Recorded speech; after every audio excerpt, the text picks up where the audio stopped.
Eu gostaria de ouvir o professor Mangabeira, se existe, professor Mangabeira, uma alternativa para o pensamento econômico nacional, político, social, para essa sociedade que precisa tanto de uma alternativa no momento atual. Gostaria que você elaborasse nessa direção. Obrigado.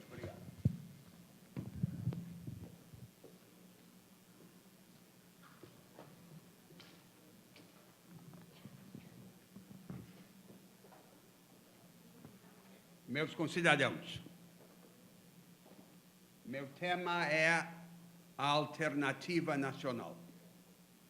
Minha tese é que há alternativa capaz de engrandecer o Brasil e os brasileiros. A ideia central da minha argumentação hoje é a ideia da grandeza.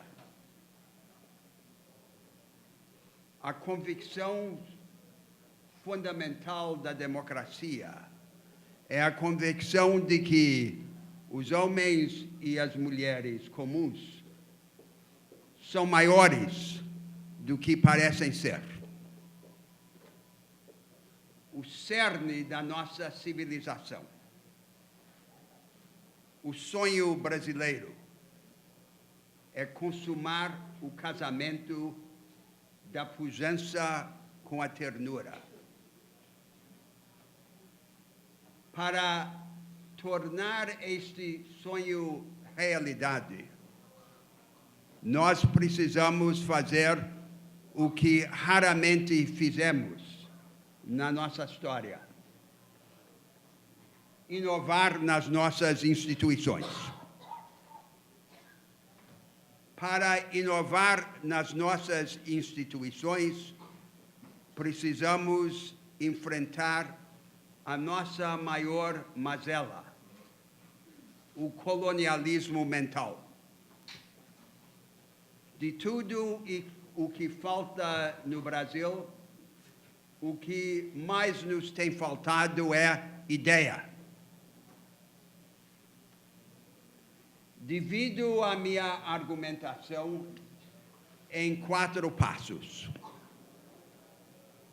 No primeiro passo, abordo a natureza da crise que vivemos, sobretudo do ponto de vista econômico.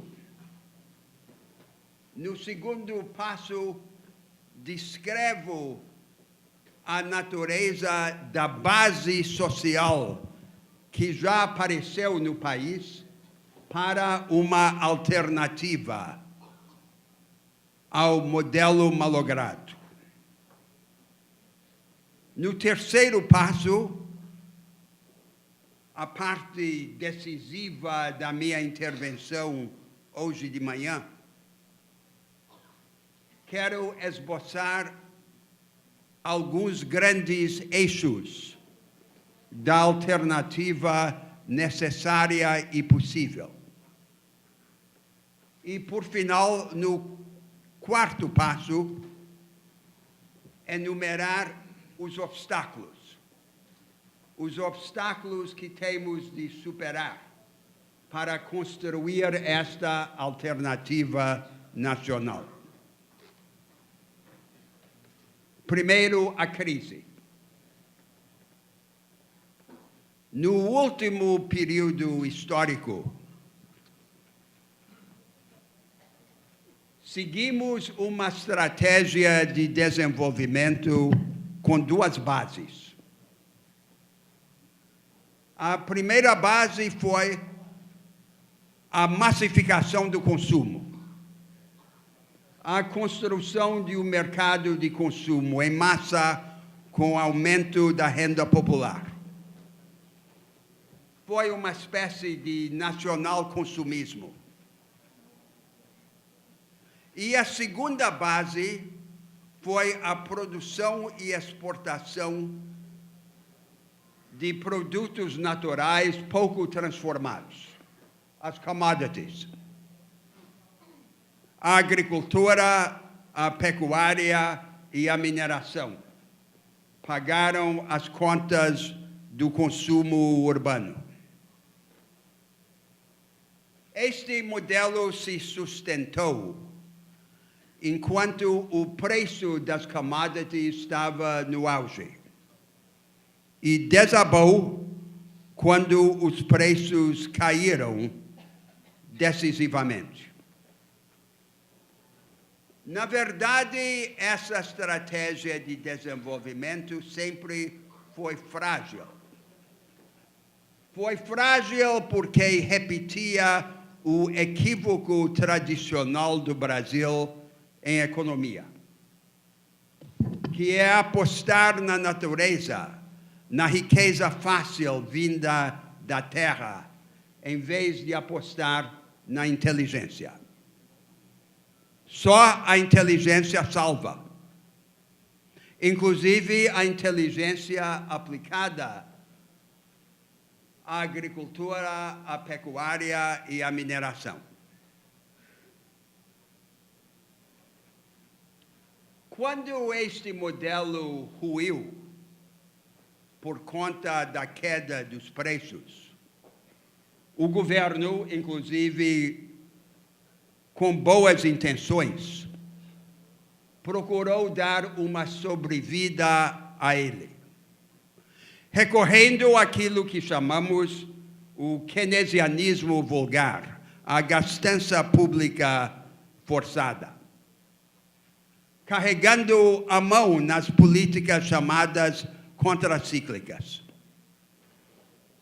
E foi isso, inclusive, que deu nas chamadas pedaladas fiscais, que serviram de pretexto para remover a presidente do poder. Subiu, então, ao poder um grupo ilegítimo, que, além de não ter legitimidade, também não tem projeto para o país.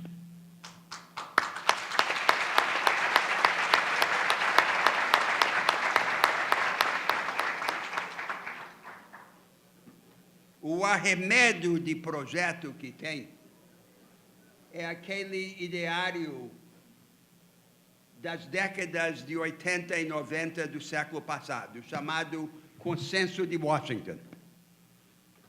E o cerne deste ideário é o compromisso com pseudo-reformas destinadas a ganhar a confiança dos mercados financeiros, na suposição de que a confiança financeira gera investimento e o investimento crescimento. Nunca funcionou em lugar qualquer do mundo. Qual é o país no mundo contemporâneo que, de longe, recebe mais investimento estrangeiro direto? É a China, que faz tudo ao contrário desse ideário dos mercados financeiros.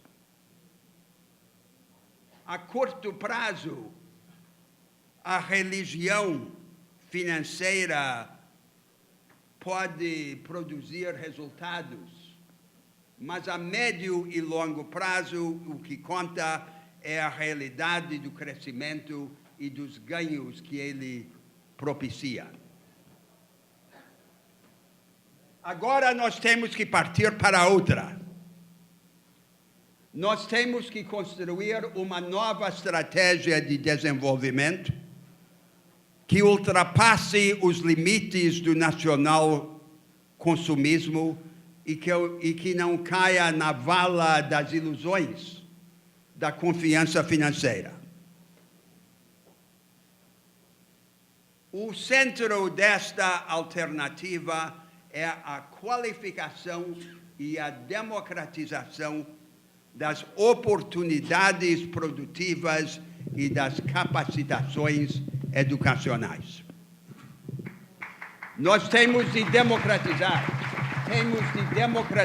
a economia brasileira agora do lado da produção e da oferta, não apenas do lado da demanda e do consumo. Há uma grande diferença. A democratização do consumo e da demanda se pode fazer só com dinheiro. Quando sobra dinheiro fácil, a democratização da produção e da oferta exige mais do que dinheiro. Exige inovação institucional, mudança das estruturas. E, portanto, é uma tarefa muito mais exigente. Esta é a tarefa: organizar no Brasil um produtivismo includente e capacitador, que dê braços, asas e olhos a nosso atributo nacional mais importante, a vitalidade brasileira. Agora avanço para o segundo passo do meu raciocínio. Antes de esboçar algumas grandes linhas desta alternativa nacional, pergunto se há base social concreta no país para sustentar este outro caminho. E digo que sim. A base já apareceu, ainda que o caminho político e programático ainda não esteja claramente visível aos olhos da nação. A base é a ascensão no Brasil do agente social mais importante do nosso país hoje, que se poderia chamar genericamente os emergentes. E estes emergentes podem ser vistos em três grandes grupos, em três camadas. Em cima, há uma pequena burguesia empreendedora, morena, mestiça, de milhões de brasileiros que lutam para abrir e manter pequenos empreendimentos, que estudam à noite, que se filiam a novas igrejas e a novas associações, e que abraçam uma cultura de autoajuda e iniciativa. Atrás desta pequena burguesia empreendedora vem um segundo grupo maior. Milhões de trabalhadores ainda pobres que trabalham desesperadamente, às vezes mantendo 2 ou 3 empregos, e que aspiram a ascender àquela mesma condição pequeno-burguesa. E atrás destes batalhadores, como os chamamos, vem um grupo ainda maior. A massa ainda pobre do Brasil, inorgânica, desorganizada, à busca de um caminho. Seus olhos estão voltados para a vanguarda dos emergentes. Vargas organizou, no século passado, uma revolução, associando o Estado brasileiro à minoria organizada nos setores intensivos em capital. Hoje, a Revolução Brasileira seria o Estado usar seus poderes e recursos para permitir à maioria seguir o caminho da vanguarda de emergentes. É para isto que precisamos inovar nas instituições e criar um novo modelo de desenvolvimento. Até agora, a política brasileira tem sido contra. No Brasil, nós temos muitos partidos, mas, no geral, temos tido apenas uma ideia. É a ideia que se poderia chamar a Suécia tropical. Todos pretendem ser social-liberais ou social-democratas. O social é a palavra mágica da política brasileira, que serve para todos os propósitos. E o que é o social nesse discurso da política brasileira? É o açúcar. É o açúcar com que se pretende dourar a pílula do modelo econômico. O povo brasileiro aceita açúcar se faltar outra coisa. Mas não é açúcar o que ele quer. O que ele quer é instrumento.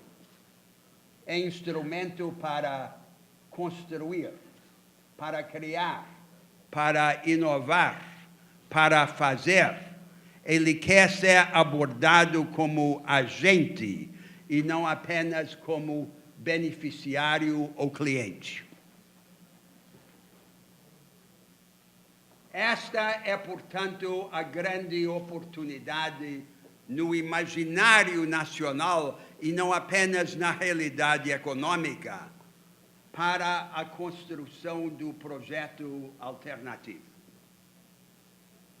É para isso que precisamos agora de audácia política e imaginação institucional. Avanço para o terceiro passo da minha argumentação. O esboço desta alternativa, deste produtivismo includente e capacitador. Entendo que há dois eixos principais. Vou chamar um deles o produtivismo includente e o outro a educação capacitadora. Esses eixos, por sua vez, dependem de algumas grandes condicionantes. E eu vou enumerar 4 delas, que também exigem inovações estruturais. O produtivismo includente, o primeiro eixo. Começo com uma reflexão a respeito da mudança de paradigma produtivo que está ocorrendo no mundo. A prática mais avançada de produção, até recentemente no mundo, foi aquilo que chamamos o Fordismo industrial. A produção em grande escala de bens e serviços padronizados por maquinária e processos produtivos rígidos, mão de obra semi-qualificada e relações de trabalho muito hierárquicas e especializadas. Agora surge no mundo um novo paradigma de produção avançada, densa em conhecimento e vocacionada para o experimentalismo radical e permanente. Este paradigma não está confinado à indústria. Surge também na agricultura, na forma da agricultura de precisão, agricultura científica e nos serviços, os serviços intelectualizados. Mas em cada setor, esta franja vanguardista exclui a grande maioria dos trabalhadores, até mesmo nas economias mais ricas e igualitárias do mundo. Nós só temos exemplo no mundo de um vanguardismo sob quarentena, confinado, ilhado. Nós não temos o exemplo de um vanguardismo includente, que seria o grande